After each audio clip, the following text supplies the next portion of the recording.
Hello and welcome, ladies and gentlemen, to Combox Live, where the game lives on, it never dies. I'm Behram Qazi, who you can find at DefMango on Twitter. With me is my colleague Saurabh Somani, who you can find at Saurabh_42 or something on Twitter. He's got a really lame handle. And then we've got Jarrod Kimber as well, who you can find absolutely everywhere. And this is a bit of a live Crick Picks show for you guys, because we are going to combine to build a T20 World Cup team of the tournament. It's going to be a snake-style draft competition. So the pick order goes 1, 2, 3, 3, 2, 1. We were kind enough to give Saurabh first pick because he self-invited himself in this show. Just before we go ahead, did you guys see the Wisdom and the ICC lists? Nope. I don't remember the ICC list. I think someone shared a screenshot on the group. Yeah, we'll talk about it at the end. There's some interesting decisions, let us say, in those lists. I did not even look at that impact chart that Varun sent me. I was like, I'm going to go commando. I don't care. I apologize to all the viewers ahead of time. But we should set some parameters. One parameter that Rakshit and I discussed was that we cannot pick more than 4 players from a single team. So there's one. I mean, okay. And do you guys want to have it as a draft competition in which we have to pick from the Super 8 teams, or should we just go complete World Cup? No, I think, if you want to pick someone from the early rounds, you can. You might look like an idiot, but you could do it.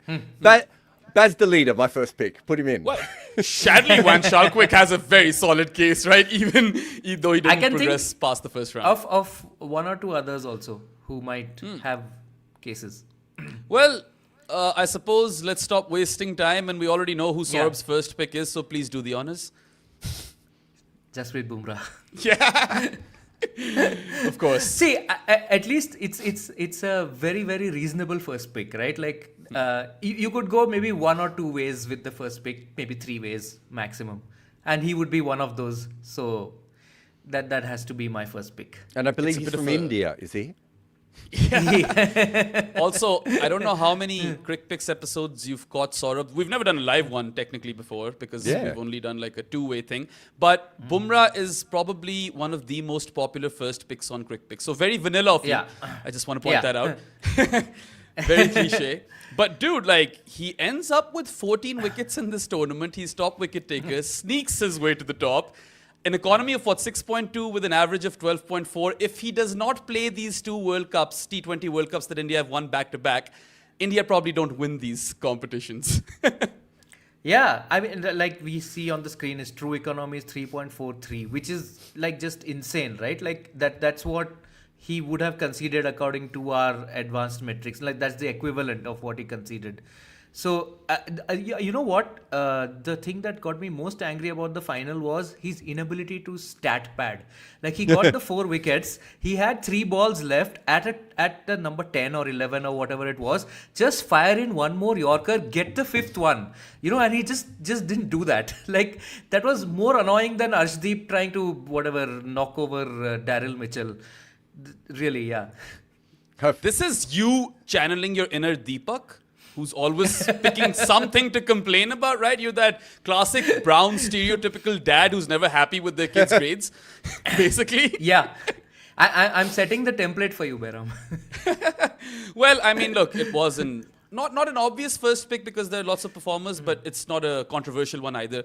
Bumrah picks himself in this team, in most teams, and I think he's the best bowler ever to play this format anyway.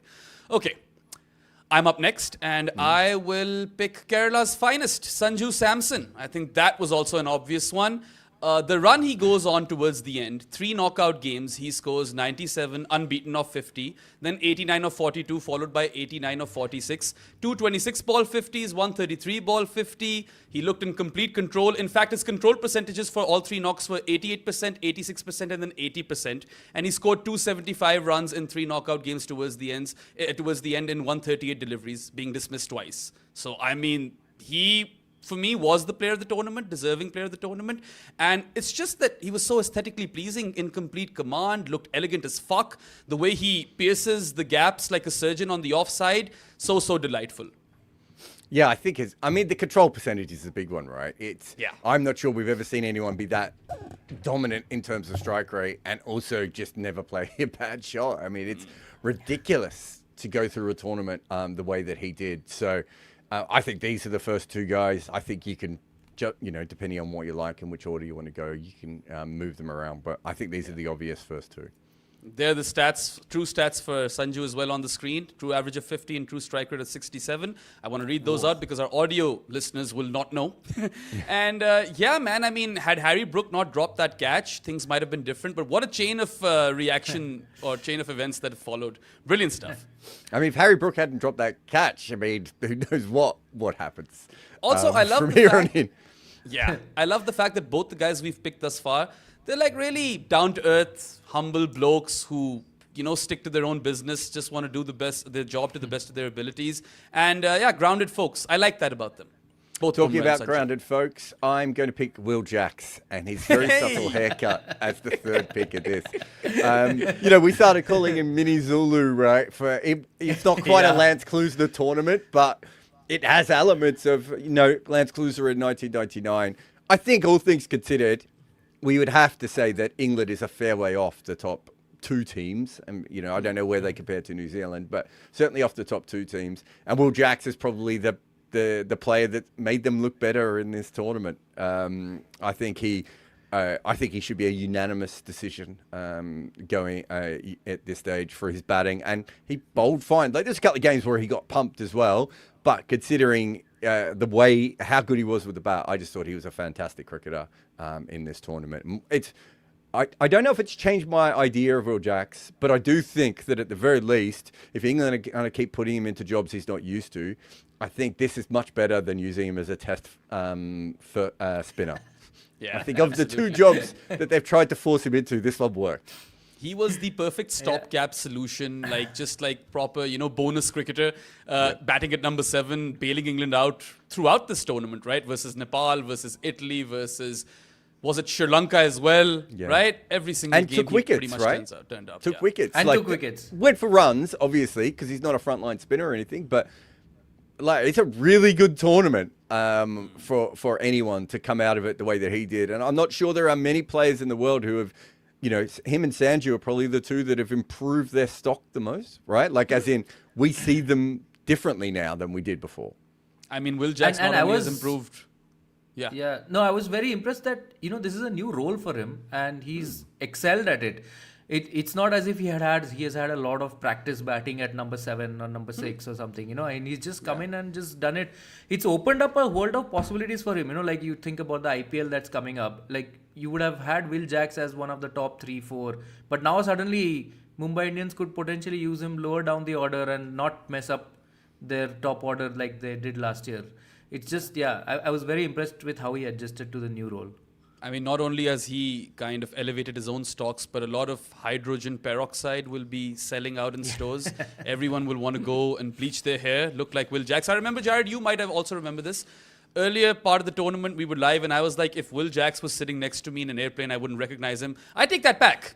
I would recognize him, definitely. He's done that bit by Klusenering it, and a true average of 39, a true striker of 31 in this T20 World Cup. Add to that a true economy of minus 0.93 and true wickets of 0.52. So brilliant campaign for him. Unfortunate that he kind of exits the tournament in the semi-finals. Otherwise, he would have been a proper player of the tournament candidate. For sure. I'm up next, and I'm going to go Lungi Ngidi as my next player of the tournament. Also, because if we just keep picking Indian players, we've got nothing to do for later. So it's probably worth us to stretch them out. Although I haven't picked an Indian player now, so now I look like the arsehole. But I thought Lungi Ngidi he just had a magnificent tournament all the way through. You look at his advanced stats, but also the fact that everyone was talking about him by the end, right? So a run and a half better than expected, half a wicket more than expected, a spell as well. Like, those two things are fantastic. And quite often with these slow ball bowlers, you might get one or the other. The fact that he managed to do both. And we barely mentioned Rabada in this entire tournament. And even Marco Janssen was more mentioned as an all-rounder than he was as a bowler. Like, Ngidi kind of took over. And we've seen him do this on occasion in the IPL and on occasion in internationals. But this is the first time I think we really saw him do it for a long period of time. And I think he definitely deserves his flowers. It was a fantastic tournament for him. When you think about it, we picked two bowlers. I know Will Jackson bowled a little bit, but we picked two bowlers and we picked two seamers. considering this was a tournament in the subcontinent, it was actually probably most of the stand-up bowlers were seamers, I would have thought. Also, I mean, Jarrod, I had a question for you because, of course, you're an historian and all that. But post-wobble seam delivery, if you talk about innovation in bowling variations, it's basically different kinds of slower ones, right? And Lungi Ngiri's particular slower one, which is like a dipping slower one with Magnus force and all of that, that does kind of stand out, right? I know there's the moon ball as well and stuff, but... The only thing I would say is Ngidi hasn't invented this. We just have better cameras now. Because Dwayne Bravo was getting the ball to dip massively. Franklin Stevenson used to get it, and Chris Cairns used to get it to dip. So I don't think Ngidi is inventing it. I just think that we understand. Because essentially all he's really doing is he's just moving his hand in a different direction than everyone else. Everyone else is going that way, and he's going around the ball, right? Mustafiza had a similar kind of ball, right? So I think that when it comes down to it, it's not so much an invention. It's probably just that it's been around. But everyone got. There was just that week, wasn't it? Or maybe 3 days where every single content creator in the world did a video on it, right? Back to back to back, right? Yeah. And a lot of that is just now we have the access and we can see these things. But yeah, there's no doubt that it's a very special ball. The ability to dip it, I think, is so important. And it's one of those things it's why the split finger solo ball disappears, right? It's because it's the only solo ball that never really did anything. The others actually, you can pick them, you've still got to play them. Well, I mean, Lungisani Ngidi definitely captured our imaginations, and he was on my team as well. I am up next once again, and I'm just going to be boring, man. I'm gonna exhaust the Indian picks first up. Give me Ishan Kishan, because I am a big fan of the guy. I have a left-hander bias, and I think that whilst the most magnificent player arc in this T20 World Cup might still be Sanju Samson, he gets that particular, mantle. But Ishan Kishan is a close second, man. Like Sanju, Sanju was at least part of the plans. He was part of the squad. And then, of course, he falls out of favor and comes back and stakes his claim. Ishan Kishan wasn't even part of the plans, man. They were hell-bent on opening with Shubman Gill. Ultimately, they decided that, okay, this is not working out, so we're going to have to try something else. Ishan had a stellar smat for Jharkhand. He was, going berserk over there. And then he comes into the Indian side and just continues where he left off in the smat. And look, if you bowl it short to him on his legs or hips, he will rock back and pull. If you bowl it full, he will slog sweep it. It's not like he's limited to the leg side. He can pierce the gap on the offside as well. And just generally a very high intent player who can keep wicket as well. I heard this story, Saurabh, you can probably confirm, that he actually lost his cousin sister and brother-in-law a day prior to the final, which kind of tells us, or gives us an idea of what sort of pressures and sort of mental states these players have to go out there and are expected to perform in. I think that takes a lot, right?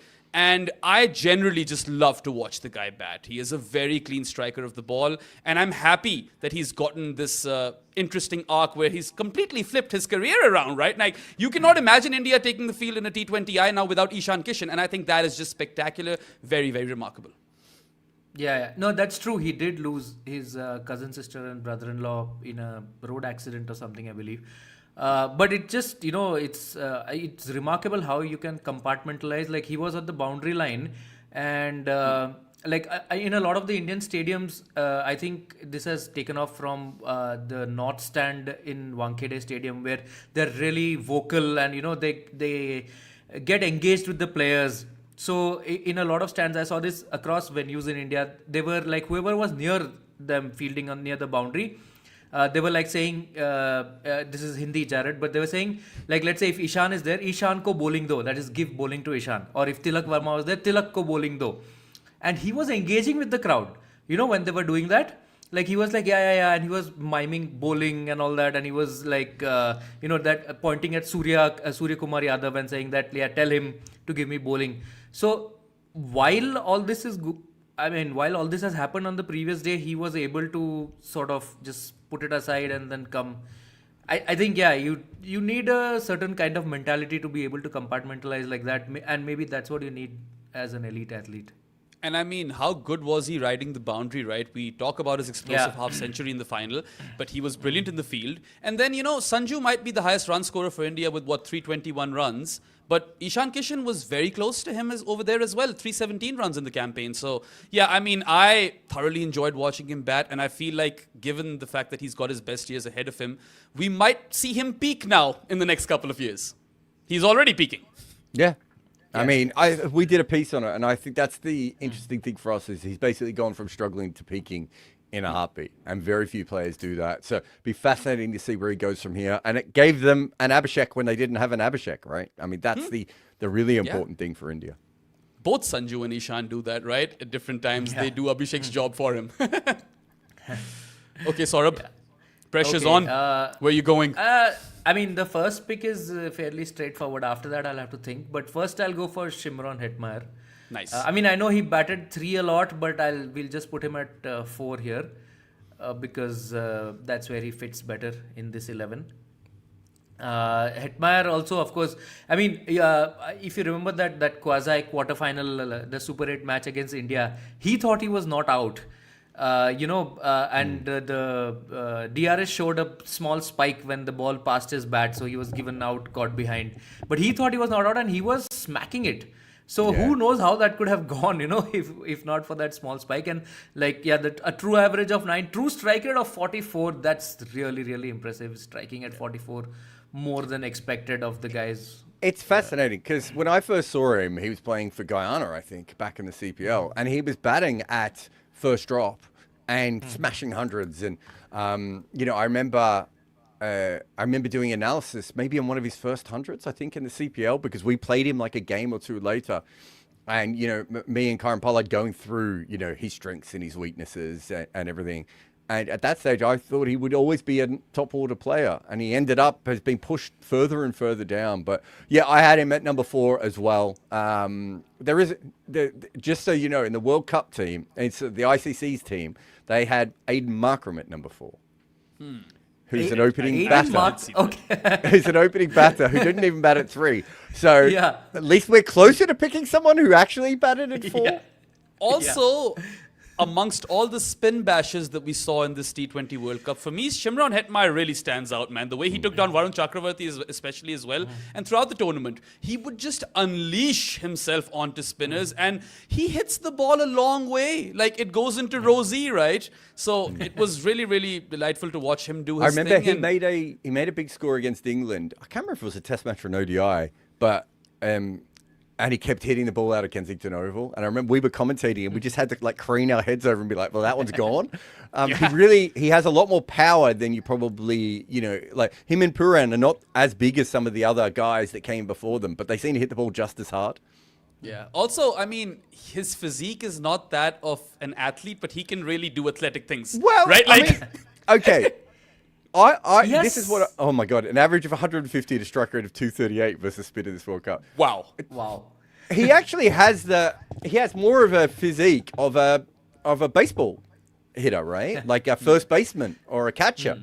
And I think in cricket, we kind of think that people should be athletic, but actually what you also need is the power. And he's got the badonkadonk, right? Like he gets that momentum going through the ball.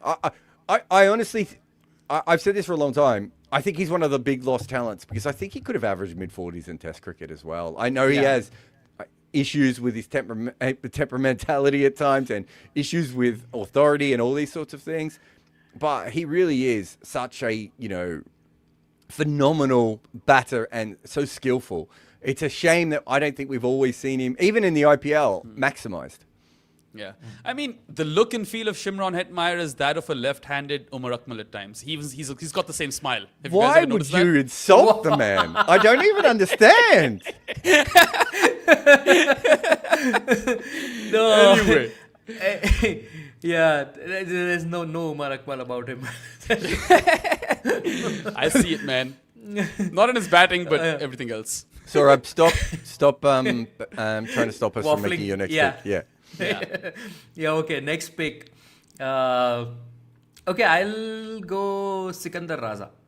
Ooh, interesting. So I'll tell you one of the. I think he had his best match was obviously the last one, which was sort of a dead rubber, but still it was against South Africa, who we all agree sort of were the second best team in the tournament, and. I think he gives us, along with Will Jacks, that spin option because I don't know if we have room for a spinner. Oh, so that is okay. I have one. You have? Yeah, dude. I have about 3 spinners. No, I mean, 3 out-and-out spinners who don't do anything else, No. whose primary job is spinning. Yeah. I have one out-and-out spinner. No, like we said, right? It's the pacers who have the seamers who have really stood up in this World Cup. Like all the names that pop for bowlers are all the seamers. You know, the spinners. There's one that I can think of, but then it's been sort of up and down for him. There's another that's also been up and down. So that's why I went Sikandar Raza. All I would say is Sikandar didn't bowl particularly well in this tournament. I think for him, he wasn't at his absolute best. But his batting was extraordinary. And it was more extraordinary on the fact that he had one guy to bat with for most of the tournament, right? And so Brian Bennett does the right thing, right? He slows down and bats normally. And Sikandar's like, no, I'm going to keep batting the same way. I don't care. And I do really appreciate the fact that he was like, no, if I bat normally, we're just going to meet 20 runs short every game. Like, either I'm going to smash the ball everywhere. And, you know, he had a true average of 30. I think his raw average was over 50, right? And he got hammered a little bit with the ball, but took some wickets when it mattered. I had him on my list. I probably had him more as a backup, but my frontline list obviously has about 9 Indians on it as well. So I think once you start to do that, who's more important to Zimbabwe? Well, in the future, it's probably going to be Bennett because he's like 22.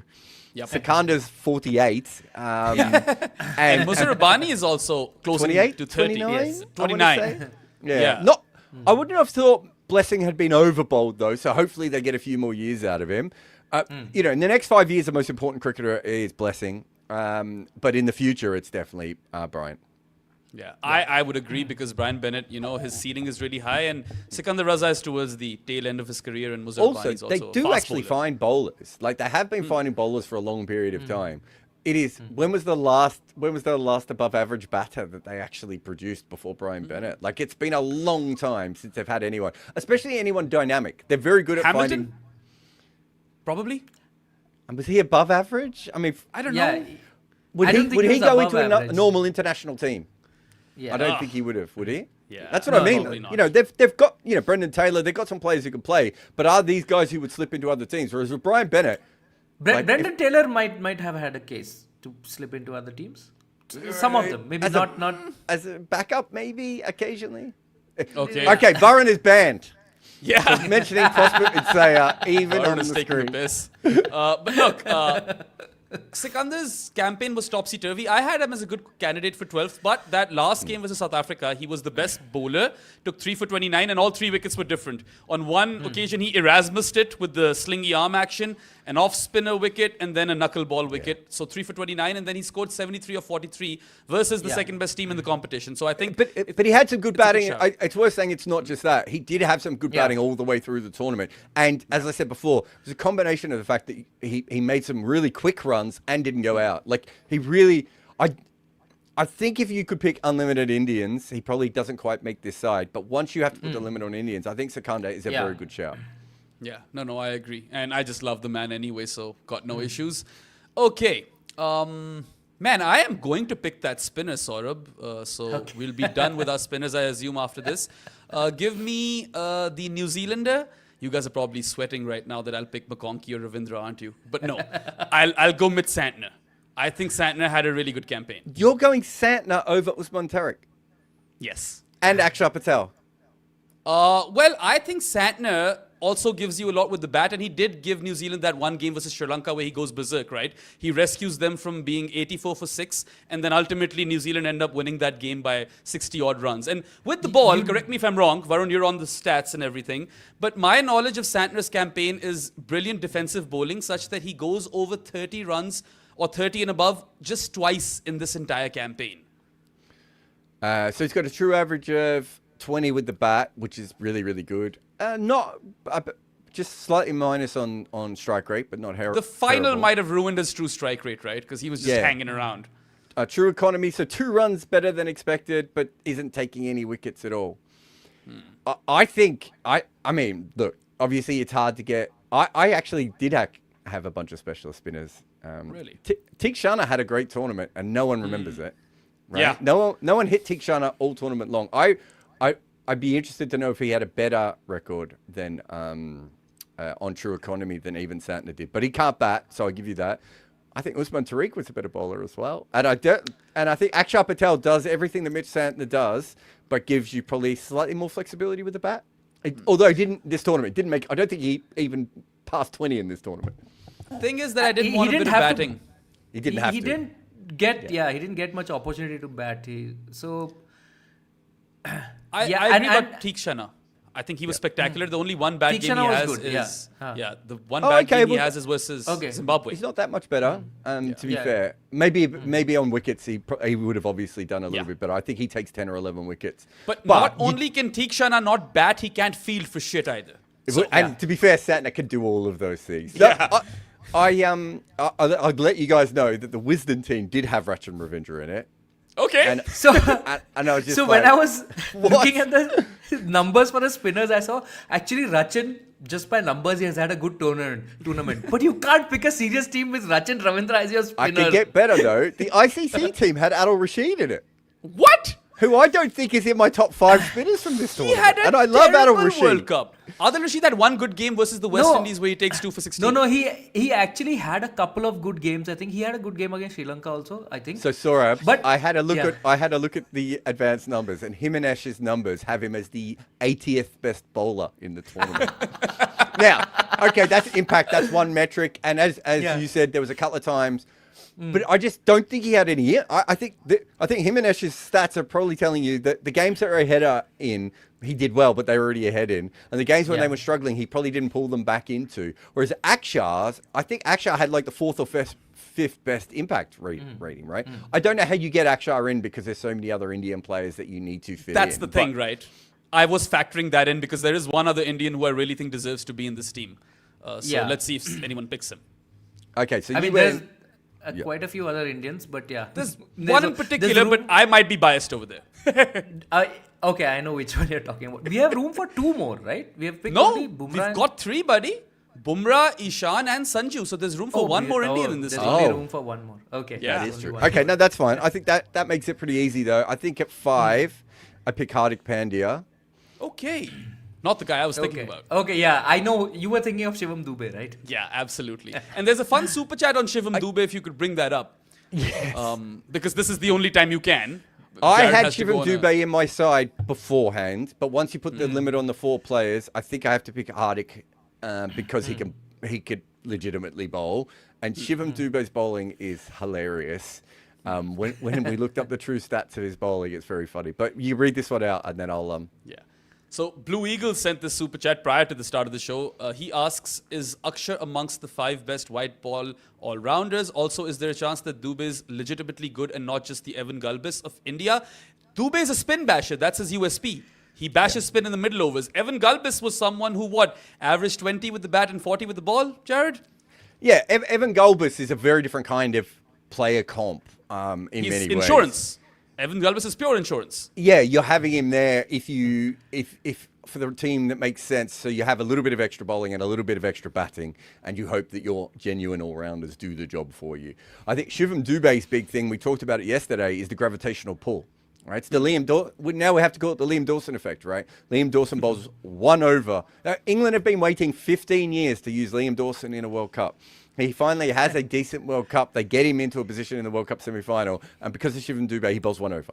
Right, that's what Shivam Dube does that no one else does, and I think he's fantastic. I just think that Hardik had a better tournament, all things considered, especially considering that Shivam Dube went at so Hardik's.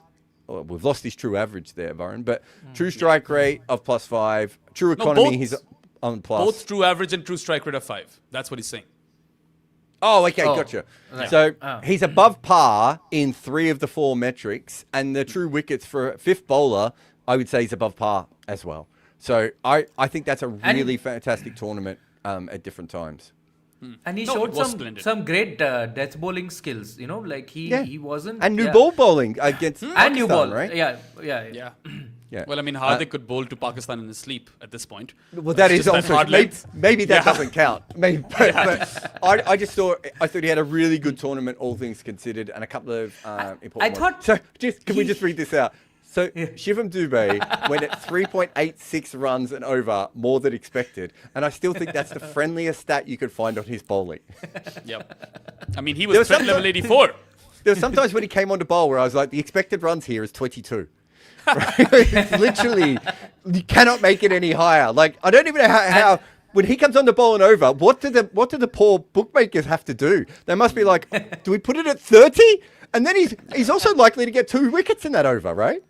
Yeah, I mean, look, it's a really tough one because obviously on one hand you have a genuine all-rounder in Hardik, and Shivam Dube was clutch for India many a times. In the Netherlands game, even in the final, that little cameo really hurt, New Zealand towards the end, or Jimmy Neesham in the last over.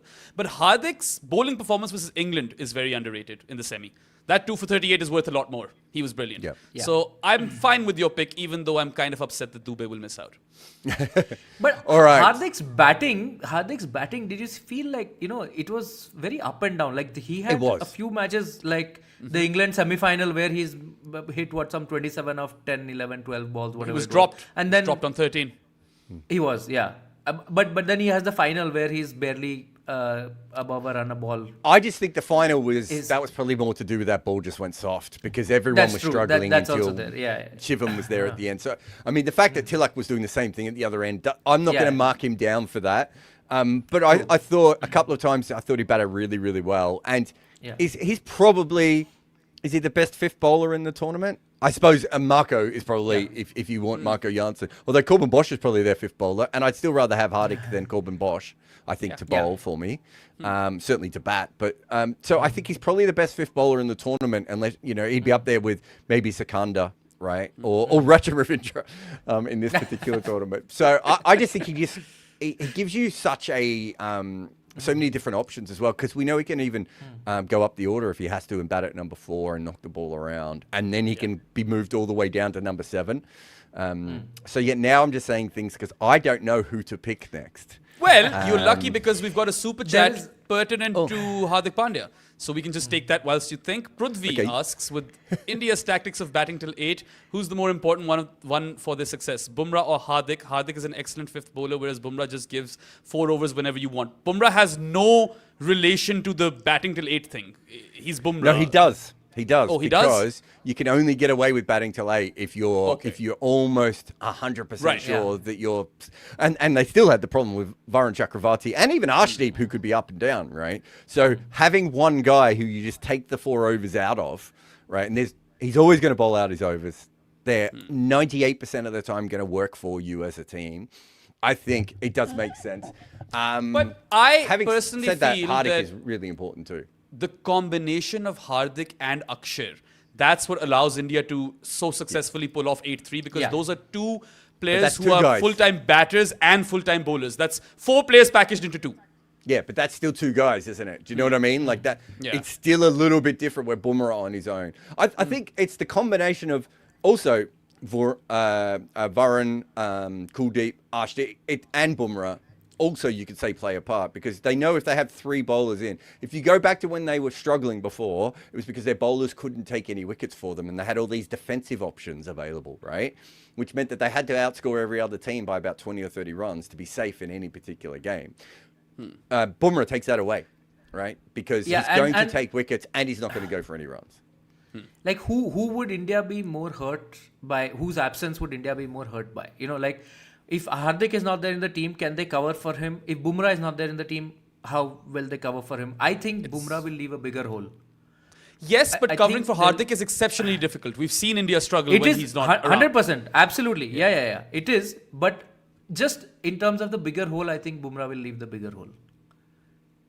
Okay, we're talking about bigger holes. Let's move on. Jarrod, do you want more time? I can take another super chat if you want. No, I think I probably just need... I'm trying to work out whether I want to pick the new ball bowler, an all-rounder, or just go with the opener. But I'm just going to go with the opener. I'll go with Tim Seifert at the top. Got a lot of keepers in this team. We do have a lot of keepers in this team. I think... I know that Farhan made more runs, or I think Farhan made more runs. Yeah, he did. Yeah, but out of the 2 of them, I can tell you which one I trusted a little bit more and thought had the bigger impact. I just thought Seifert was absolutely brilliant. And Seifert also allowed for Finn Allen to be Finn Allen. And I think the combination of those 2 things was wild. And he didn't... he had a similar. He didn't have the same impact as Sanju Samson, but he had a similar kind of tournament to Sanju Samson in that putting that much pressure on while not going out all that much just allowed everyone else to attack around him, right? Yeah. No, I'm a big fan. I was talking Seifert up because I'd seen a lot of him because New Zealand play Pakistan every year, right? So I've been exposed to a lot of Finn Allen and Tim Seifert, and from the get-go I was saying it's a very underrated opening batting pair. But you are right in saying, Jarrod, that Finn Allen can go the full Allen when he's got Seifert around. It does allow him to... Right? Yeah. A little bit how Sanju Samson allowed for Ishan and Abhishek to play like themselves, right? Like, even though they're attacking players who are going to get you 20 or 30 pretty consistently, which means that the other guys are not as worried about... You're not opening with 2 Abhisheks, right? Or 2 Sunil Narayans, or, however you want to look at that sort of thing. And then on top of it, we've got a true strike rate of plus 35. Like, he's still hammering it everywhere. Yeah, no, absolutely. Farhan had a true average of 51 and true strike rate of 29, says Varun. But then again, Farhan, I want to make a case for him. But ultimately, if you ask me if I want to pick Farhan or Seifert for my team, I'm going Seifert as well, right? Yeah. That's look, I think Farhan had a great tournament. I think Finn Allen is worth talking about as well, right? Like, and Markram. Right? And the guy they picked at 4, the ICC. Yeah. So I just think that I had Seifert ahead of Allen, Farhan, and Markram by a small amount, but I really do think it's a very underrated campaign, all things considered, and the fact that he was still standing up towards the end, all credit goes to him. Yeah. All right. I didn't pick an opener because I all of these guys, it was so difficult to pick one amongst all of them. So I didn't want to go there. One of you. Yeah. Well, so here's my issue. I had to pick a bowler otherwise, and I'm split on which bowler to pick as my other bowler, and that's why I ended up in this situation. No, that's fair. All right, I'm going to buy some time now. This is a non-super chat, but for some reason Rakshit has started. Neck Crash Roud publication says Jarrod Kimber should make more analysis videos than participating in such a podcast. He makes analysis videos every day. This podcast will take me an hour. The average analysis video takes me 15 to 20 hours. He actually does age during those videos, so Jarrod Kimber is correct. So that's why we do the podcast as well. We do plenty of podcasts. We do plenty of analysis. They are not comparable. What you're talking about there. And in a bit to buy myself more time, I think it's a good time to take a break. You guys are watching Combox Live with Behram, Jarrod, and Saurabh, and go nowhere because we still have to complete this T20 World Cup team of the tournament, and we will be back very, very shortly. 100 years ago, something truly remarkable happened in cricket. No one knew how to get Bradman out. And so, some of the smartest minds in English cricket got together in a smoke-filled room at Lord's, and they talked it out. It is no different than you talking with your uncle, with you whispering at the back of the bus, with you sitting around in the tea room arguing with your friends. This is what we do in cricket. We love the game, we talk about the game. And that is what we do at Combox, where the game lives on. Welcome back to Combox Live. You guys are with Behram, Jarrod, and Saurabh, and we are currently in the process of constructing a T20 World Cup team of the tournament. Can I have the team? Varun, Rakshit, whoever's got the team? I just need to know what roles I need. Well, basically 1 to 10 is taken. So Sanju Samson, Tim Seifert, Ishan Kishan, Shimron Hetmeyer, Hardik Pandya, Will Jacks, Sikandar Raza, Mitch Santner, Lungi Ngidi, Jasprit Bumrah, and then number 11 is vacant and number 12 is vacant at the moment. Okay, so the easier thing for me to do would actually be to pick a number 12, right? And screw Saurabh over. That'll be fun. I don't know where to go for my frontline seamer, honestly. It's a tough one. So I'll delegate that task to you, Saurabh. I'll pick the 12th for this team. Let's go Jason Holder. I thought he was quite magnificent with the bat. Put in or performed in some really, really crucial moments. That partnership with Romario versus South Africa, it was one of the finest moments in this T20 World Cup. That innings, 6, dropped, catch, out, dot. It was just proper chaos. Loved it. And I think Holder in back-to-back games had really high intent knocks. He scored runs in the 40s, and his strike rate was quite high as well. With the ball, I don't want him to bowl the full 4 overs, but he can bowl those back of a length or short ball cutters. He's really good at those, and he can be incisive even though he is technically or generally a bit expensive. So true average of 24 with the bat and a true strike rate of 14 for Jason Holder in this T20 World Cup. True economy of 0.56 and true wickets of 0.46. All right, that makes me feel better. It's a decent Yeah, pick. yeah, I was surprised you were justifying it that much. I almost picked him in my 11 a moment ago, so I had no issues in that. I think that a lot of his wickets come very, very late still, and so there is an element of that. But I thought he probably put in 3 good batting performances, I would have thought, in the tournament. I mean, his batting isn't as good as Pandya, Will Jacks, or Sikandar, right? Yeah. But it's certainly, I mean, this lineup is ridiculously long at the moment.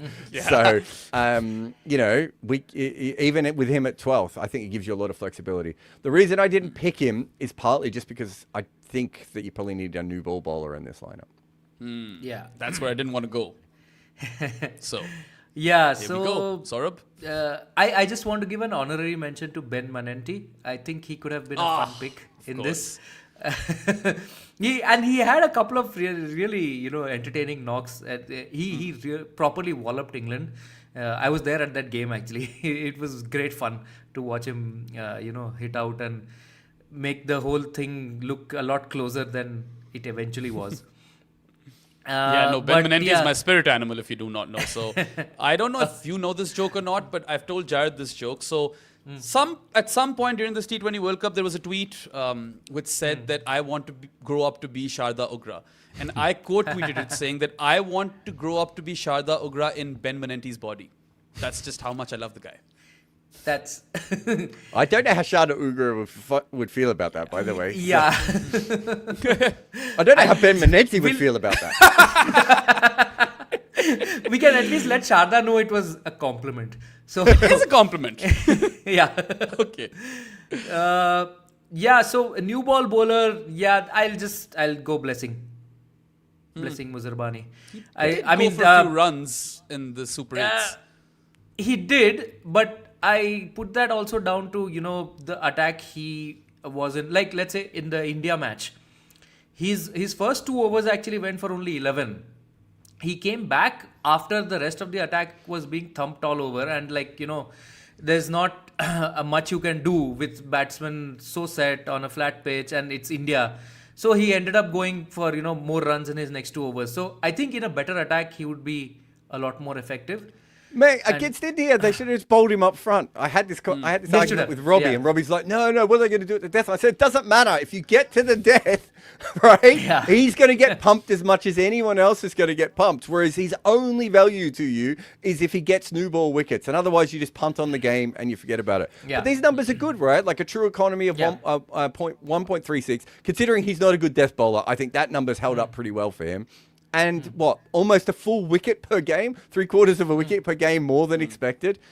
The man's a genius. I love the way he bowls with the new ball. I think Behram's right. He wasn't always there, but I don't think there was a better new ball bowler in this tournament that I saw. I mean, Yeah, no, Shadley. Cole the other McConkey. one. Cole McConkey, obviously, yeah. Look, But Shadley, you can't pick Shadley in this side because you've already got Will Jack. So not Will Jack. You've got Hardik Pandya and you've got Jason Holder as 12th. Shadley misses out just because those other guys were more useful in other ways. Yeah, Exactly. No, absolutely. Yeah, that's why I went think for Blessing. all things considered, it is a good pick because new ball bowlers generally didn't have a great World Cup, right? So I think that settles it. And he did bless Australia, Muzerbani, and we'll all love him for that. And in this team, he can actually bowl 3 overs in the power play. So he'll be, used at his most effective. True. Okay, so what's the team looking like, guys? We're finished with the 12. Yep, Sanju Samson and Tim Seifert open up. Ishan Kishan, Shimron Hetmeyer, Hardik Pandya in the middle there. Will Jackson, Sikandar Raza as and Mitch Santner, I suppose, as our spin bowling all-rounders.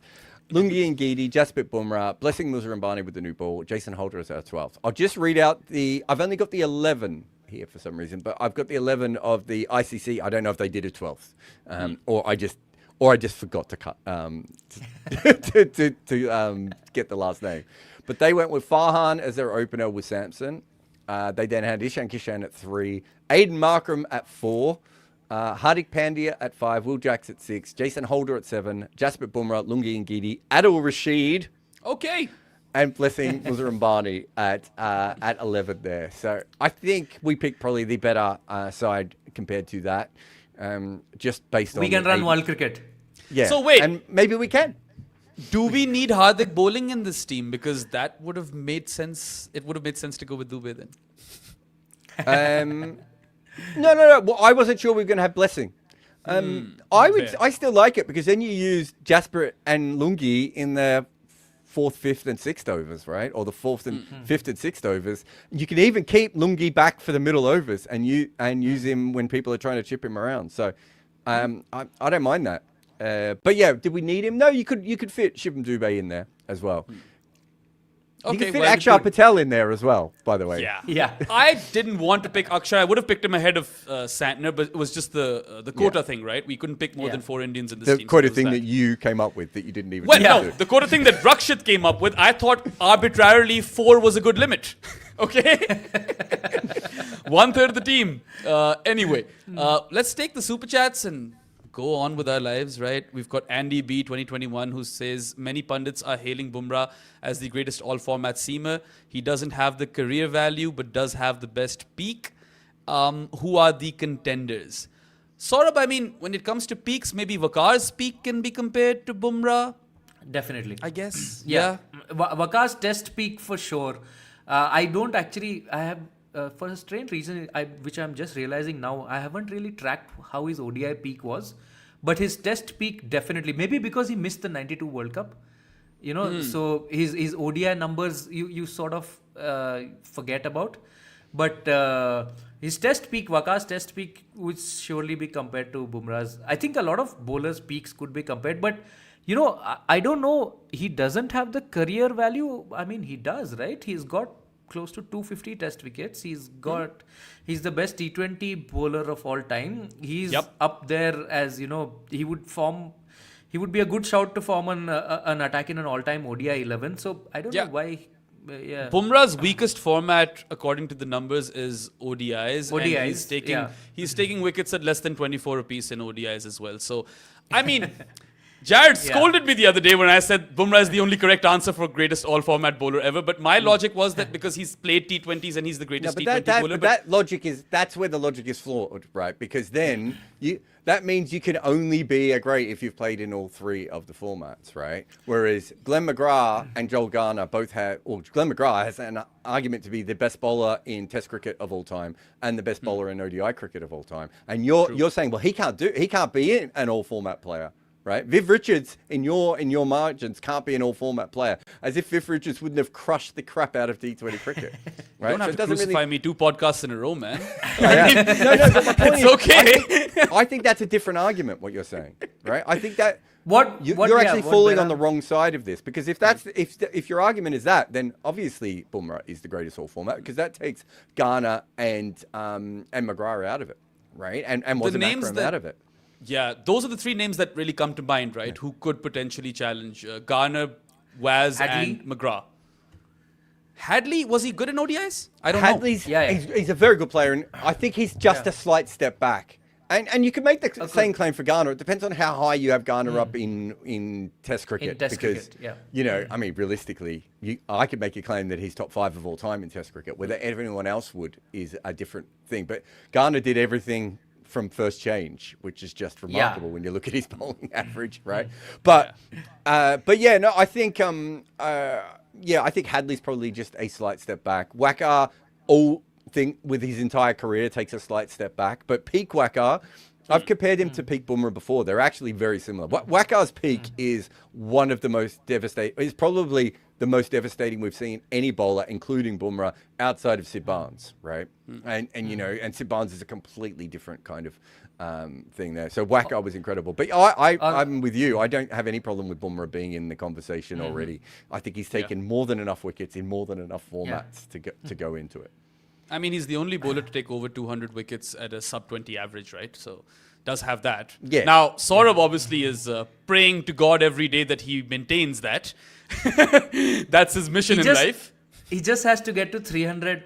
Still, I mean, I'm okay with the vicinity of 20. Just don't make it like 21, 22 or something. By the way, someone's put in the comments that McGrath was lucky batsmen were not aggressive in his time. Man literally bowled to Lance Kaluzner in the 99 World Cup semi-final. Look, people weren't as attacking back then, but he also went up against that new period of players He was still the best wicket taker of all time, though, as well. Have a look at one-day cricket. He was he's probably the best new ball bowler in the history of one-day cricket, because I think Bumrah and Garner are better later on in the innings, and Wacker obviously, and Wasim a little bit more with the reverse swing. McGrath was an absolute goat, mate. If any of your arguments are trying to talk down Glenn McGrath, then you don't know enough about cricket. I'm sorry, because he just was so good. Post 90s, it's a batter's game, right? The 2000s are very, very batter friendly, and McGrath is still making top batters. Yeah, look I like think you can make amateurs. the claim with Garner that there was a lot of guys who didn't really know what to do in one-day cricket, right? Having said that, all the other people bowled in those games as well, and they don't have Garner's record, right? True. There are a lot of people that bowled in McGrath's career, and they don't have McGrath's record. So why are we saying that those guys are not outliers? That's what you're looking for. You're looking for someone who is an outlier in that era, and those two are definitely just. I mean, it's insane when you look at their records. Yeah. Okay, let's save this super chat for later because this is going to take us time, Rakshit. Let's go. Oh, to I don't another even one. think we can do it, can we? Off the top of our I head? mean, we'll do it quickly. Speed round. Yeah. Arnav Jindal with a super chat asks, has this T20 World Cup sort of have made the case for the 50-over World Cup to be a prominent trophy in cricket? Yes, he's right. Basically, what he's saying is that this was the tournament where the T20 World Cup was supposed to take over from the 50-over World Cup, and it did. Again, we saw people weren't as engaged in it as they have been with one-day cricket and everything else. So it hasn't happened yet. I don't know when that's going to happen, but I can tell you that the broadcasters thought this was the tournament where it would flip and suddenly T20 would be the more important World Cup. And I didn't, as someone who covers content and is online all the time, I did not feel that at all.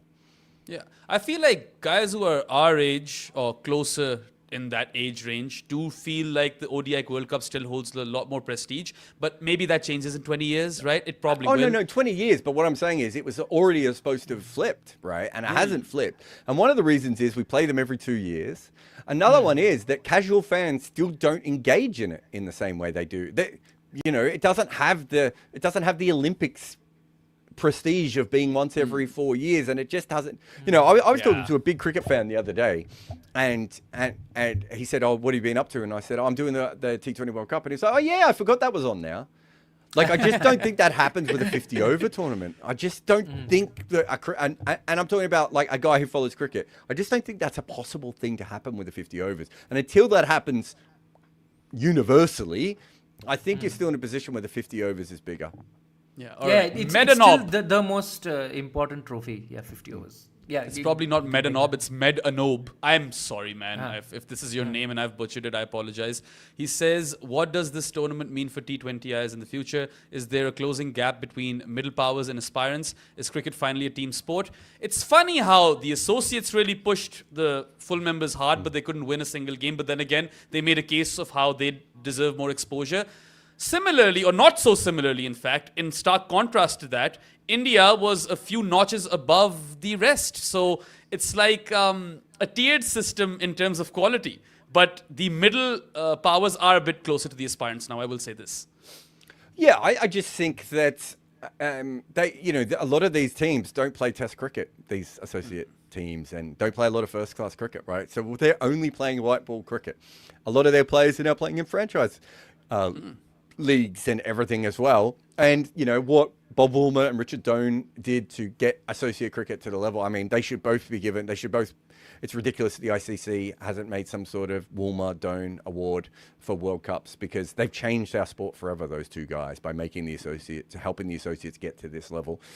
And it's a brilliant thing. But yeah, there's a space race at the top, right? Australia, I mean, you look at Finn Allen, but even with New Zealand, they struggle to score at the levels that Australia, South Africa, England, and India can do. And I'm not sure we're seeing associate teams coming through with that, but we are seeing associate teams and Netherlands, if they had a full strength bowling lineup, and Zimbabwe, who are a fringe test team, who have better bowling lineups than some of the other better teams, right? So there is certainly something coming. There is something coming through the pipelines. All right, Rohit Kumar Jha over here in the super chat says 24-team T20 World Cup is a must. To grow, we have to be flexible. So how would that work? How would you split the groups up? I'm trying to hypothesize. 6 groups of 4, but then how would teams progress? Yeah, I don't know. Yeah. I suppose you Super- could have luckiest losers and things like that. Like Or you have Four a groups of Super 6. 12s. Oh, there you go. Yeah, 4 Super groups 12. of 6, and then you'd have a Super 8s again. I Right? just think 4 groups of 6 is a bit. You might be pushing it a little bit, but yeah, maybe you do. Yeah. Maybe that's not the worst. I wouldn't mind that. More games. More games, but there'll be a lot of. I mean, yeah, the associates have shown that they can push full-time sides, but you'll have 4 of even lower-ranked associates. There might be some mismatches. You'll have Uganda, essentially, right? Yeah. Yeah. Okay.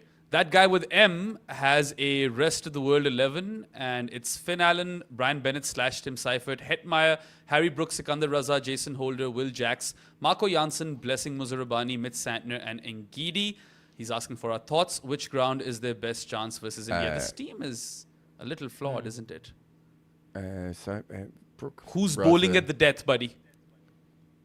Yeah, and Geedy, I suppose, on his own. Oh yeah, Ngidi's there. Sorry, I missed his name. Nagidi, yeah. Maybe we can have someone instead of Janssen, no? Also, you can't put a slash on Seifert. He's the only guy who keeps wicket in this team. So, I don't think they beat the Indian side this side. no. Nope. But Yeah. to be Don't fair, say this that. is a form-based side, right? It's not exactly how you would pick the 11. Yeah. All right, now bring up that super chat where we pick our rest of the world 11. Or before that, there's Upamanyu Sen Gupta who's asking Jarrod, just one question. Everyone says Marshall is better. Why do you always say Garner is better? Marshall is the better bowler than Garner in Test cricket. Marshall is arguably in the top 3 best bowlers who has ever existed in Test cricket. He's not a particularly good one-day cricketer. And I believe, if I'm not mistaken, we were talking about all format. And in all format, Garner is a definite top 3 candidate for limited overs bowler. He's probably at worst a top 10 candidate for Test bowler as well. He's pretty handy. Yeah. You should go check out the knockout episode on ODI bowlers. Garner won that. Big spoiler, but Yeah. anyway. Vaishak with the big question. Your rest of the world 11 with versus India. Let's do this quickly. Don't think much. Saurabh, start. Finn Allen. Hazelwood. Oh, are we picking guys who weren't even here? How do you get in? We're doing a rest of the world 11. Oh my god. Shit, man. I don't know what you've done to me now. I was picking the team. Okay, Hetmeyer. Okay. You This have is another terrible. This is the worst thing we've ever done. Turn. You have another turn. Actually, did I say Finn Allen? I meant Seifert. Can we just change that? Okay, sure. Yeah. Seifert, Hazelwood, and whoever Jarrod picked. I've already I have forgotten. no idea Hetmeyer. what's happening here. You've lost control of the podcast. We put the guy's question up. We're not answering the question. It would take a whole nother podcast to do this. Fair enough. Okay, let's move on to the remaining super chats. Abhishek Sharma says, Jarrod, I want to date Grace Hayden. Please help. Can't help you there, buddy. Let's just move on. Yep. Move on! Move on! Why does no one get my Stuart McGill jokes, man? Anyway, Oh my Abhilash God. S. I mean, that podcast, for anyone who hasn't gone and had a look at it, I must have watched those clips about 40 times now. I watch reactions to those clips, right? And I've met both of those people as well. And I'm still just absolutely... Stuart McGill just loses his mind in that. And there are people Did he? defending him, and you're just like, wait a minute. He was basically saying that you shouldn't be having a go at Candice Warner-Menace. You can have a go with how he said it and everything else. But my God, Stuart McGill just loses it. It's so funny. It's so stupid. It's Towards the end, was he like bunching his fist up to like threaten That's what punching it looked like, the guy? yes. Yeah. Kinda. Yeah. Anyway, Abhilash Oh, come on. S. It's the funniest moment that's ever happened on a cricket podcast. Yeah. And I include Science is the Man. Yep. Yes. Oh, damn. Abhilash S says Pakistan versus Zimbabwe T20 at Adelaide. Who wins? Did they play that one at Adelaide, the Pak Bean Derby? That was I thought it was Perth. Or was it Yeah, Adelaide? well, I it can't might have been remember Perth, actually. It was Perth. now. Current team, I would probably go with... I think I'd go with Pakistan still. You play Haris Rauf in Australia, and that's a bit of a Yeah. bonus, right? Yeah. Yeah. Anyway, Abhishek Sharma once again says, Jarrod, do you think I look like Patrick Bateman? Who is Patrick Bateman, buddy? Patrick Bateman is from American Psycho. Oh, Okay, well then. Anyway, that wraps up these super chats, guys. Thank you so much for all the super chats and your interactions as well.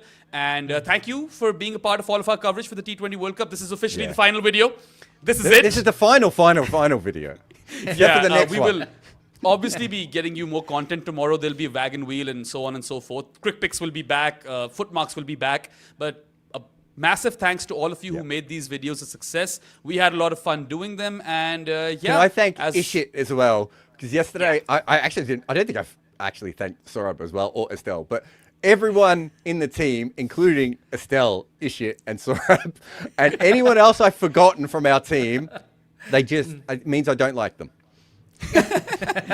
Yeah, so you guys can wait for tomorrow for the wagon wheel, I suppose, and just remember to follow Combox everywhere. Like, share, subscribe, tell your friends, whatnot, and we will see you soon enough. Till then, you guys take care, have a good one, and goodbye. Cricket has never finished at the close of play. It lives in the arguments, the memories, the comment sections. Cricket makes you talk. Combox is entering that chat.